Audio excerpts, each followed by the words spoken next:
How's it going, everyone? Sethphir here, and welcome back to another Tower of Fantasy video. This is going to be day 32 in the Ultimate Guide series, and we have some really cool things to talk about, including the upcoming and approaching patch 1.5 Artificial Island. We're going to get into a little bit of details now because it's getting closer to that time. We only got 5 days left until September 15th, and we're also going to talk about our gold Cipher keys, some important notes on that, and the best gear, the best legendary gear for you to target. So we have a lot of great news and information in this video, and of course we will have everything else that comes with these daily guides. So the breakdown for today is going to be the first section covering the new and important topics, followed by the speedrun daily checklists, preceding that the extra daily checklist, and finally the after all that section where we talk about some long-term goals that we may need to cover. Okay, so it is Saturday. We got a lot of great things going on. We will not have another level increase until Monday. So level 63 will be on Monday, and then 3 days after that, we will have a Artificial Island and level 64 by that time. So that's absolutely going to be insane. Artificial Island is going to bring in a lot of great content, including an entire new zone or continent that's pretty much the size of the Via Crown and Bangies together. It's pretty massive. There's a lot of stuff to explore, and there are tons of new supply chests, puzzles to solve, new enemy types, and you're going to be introduced to the housing system where you can sort of design your land and upgrade some systems that will allow you to craft as well. And there's going to be different types of currency that you can collect and use these currencies to craft SSR Matrices. So it's definitely going to power your character up quite a bit. In addition to that, we will have the new boss, the interdimensional frost dragon, along with some other goodies. So it's definitely going to be an exciting time, and it will keep us fully entertained until 2.0 Vera comes out, which will also be in late fall as specified in the trailer. So we have a lot of content up and coming for Tower of Fantasy, so you're going to have tons of things to do, and that is very exciting.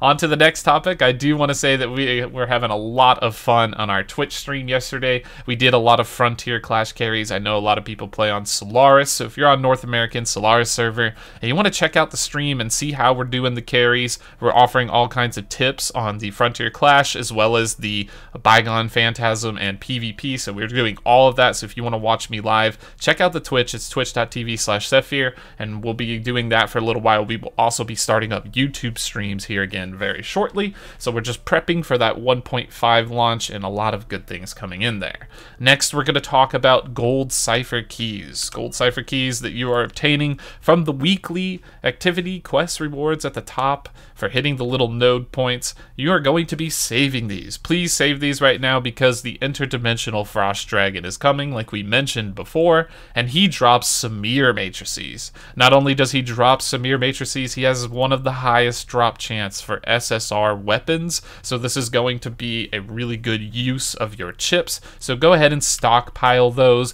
and save them up because he is coming sooner rather than later, and you definitely want to cash in on his rewards. Once you have that covered, I wanted to talk a little bit about gear because people were asking me, what should I target for gear? What's the best use of my time?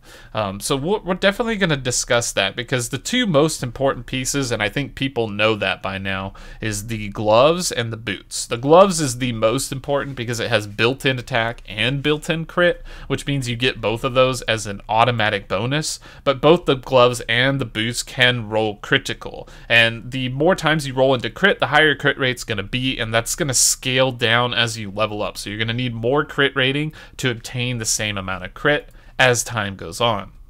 So the important thing here is to make sure that you have high crit rate, and in order to do that, you want to optimize your chances at getting these gears. So what should you spend your gold dust on? What should you target? So if we take a look at the joint operations, we do have this one, the Deep Sea Stronghold, which is a very powerful joint operation. It allows you to get the gloves as well as a pair of pants as a nice bonus. But the most important thing is that you can get the Crow and the King Matrices, which is absolutely insane because both of these matrices are best in slot. They will be very useful into the future, and you just quite honestly can't get much better than them. The 2-piece bonus on them is fantastic, so that makes doing this particular joint op very valuable. Now the flip side of this will be the Deep Sea Proving Ground, which is going to have the boots and belt. However, the matrices are not that good. Meryl is not that strong, and neither is Zero, so it's a little bit less value. So ideally, using your gold dust to target things like the boots will be better in the long run, whereas the gloves, you know you're going to be running a lot of this deep sea stronghold because the matrices are so good anyways, and you want to target those, so it just makes sense to get a little bit of value there. So when you're considering spending your gold dust in the commissary store, make sure you're aiming it in the right direction, because it will take you quite a while to get a strong pair of gloves and a strong pair of boots, and these other pieces will be filled in, but they're not as valuable because they only offer just regular attack and no crit behind them. So I just wanted to point that out, and hopefully that helps people with the gearing process a little bit. In addition to that, I wanted to put out a notice for the Bygone Phantasm. My bracket's pretty crazy this week, but we've been climbing up and making some progress. I know we have a couple people above 300 in my bracket. I pushed up to 300 myself, but I just wanted to put out a notice and let you know that it is Saturday, so start climbing your floors. Get to a comfortable level before you push your maximum on Sunday for the weekly reset to make sure that you get the most rewards, because you're definitely going to want to make sure you take advantage of this gold dust coming in and the advancement nodules, because there's going to be quite a lot of use for those going into the future. So go ahead and make sure you have finalized that. You're pushing your progress, so you're not waiting till last minute on Sunday like, oh no, I need to climb like 30 floors all of a sudden and I just don't have time to do it, and that's not the situation you want to be stuck in. With Bygone Phantasm out of the way, I did want to talk about the shop, so make sure you're keeping up with the Road of Strife. I have quite a few points to earn, but there are some goodies in here. Once you have obtained the Mech Bird, you will also be able to get more Red Nucleus and SR Relic Shards, so go ahead and double check that out. I also picked up the Weapon Augment boxes, which were absolutely huge, and a couple other good things, so go ahead and take a look at those. But I would ideally make sure you're on top of this so you can get all these rewards before it ends, and just keep in mind that the only thing that's a daily limit here, like not a hard limit, would be this small gold amount, but it's not very much, so I wouldn't bother too much with it. Just make sure you obtain everything else on the limited, and then you should be good to go from there. Following that, we have a little bit of an update. We have more Frontier Clash available, so you will have an additional charge today, so hopefully you get some good gold gear out of that with your boxes. And like we said before, if you're on Solaris and you're interested in getting a little bit more boxes, we can try to help carry on the streams that we do. So with that covered, make sure you're also checking out your Void Rift. The Void Rift is going to have Robarg today, so if you do not have Robarg for your boss collection, go ahead and do so and grab that, and then you should be on your way to getting free Dark Crystals and Gold Nucleus, which is always very nice. Now that we have all of that stuff covered, we're going to go over our speedrun daily checklist very quickly. So the first part will be exactly that. The first thing you want to do every day is your bounties. Make sure you are checking those out. Following that, head to the main story and make sure you are caught up and ready for Artificial Island, with the next chapter is coming. And then, the runes have no new runes today. You can hold yours towards later levels, so it will be pretty useful. And make sure you're keeping on top of your Mia's Kitchen. You could also consider using it for a Frontier Clash or Bygone Phantasm boost if you need the extra kick in there. Hopefully you can get lucky. And then the Vitality, make sure you go ahead and spend that out. Best use being 3-star Stargates for gold materials, and Joint Operation. Today is a great day, especially with that Deep Sea Stronghold, having a lot of high value items there.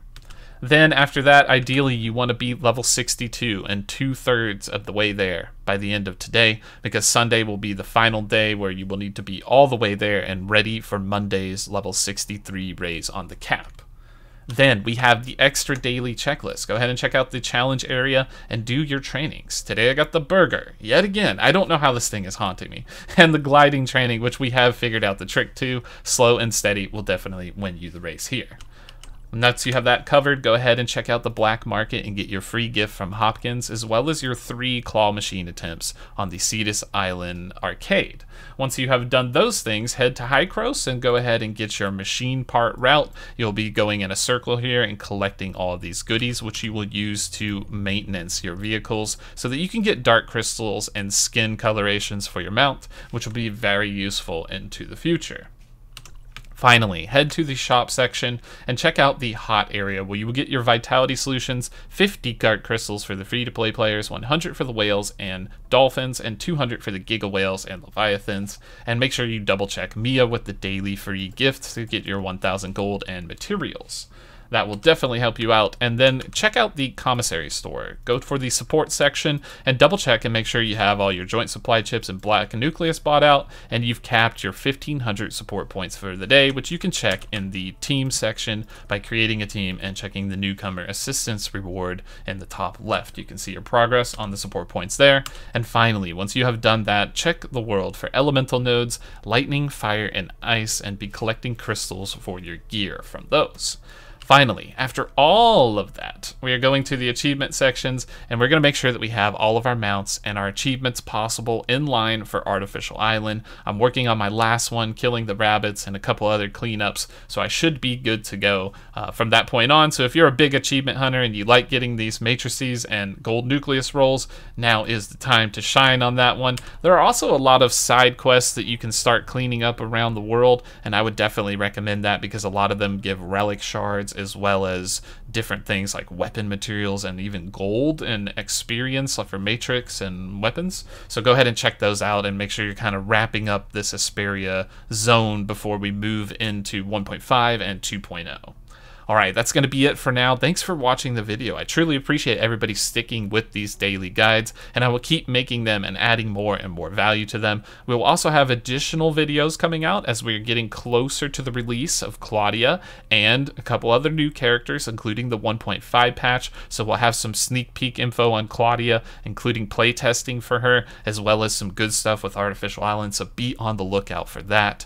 In addition to that, we will be live streaming on Twitch today at 6 p.m. EST. Early stream starts like 5:30. If you want to watch me set up and fiddle with things and ask me questions or just hang out, you can feel free to do that as well. And then of course we will also have all the other goodies coming down the future with the YouTube streams. We're just trying to wrap up our Twitch stuff for now. Thanks for watching. Make sure to like, subscribe, and hit the bell if you found this information useful, and we will see you in the next video.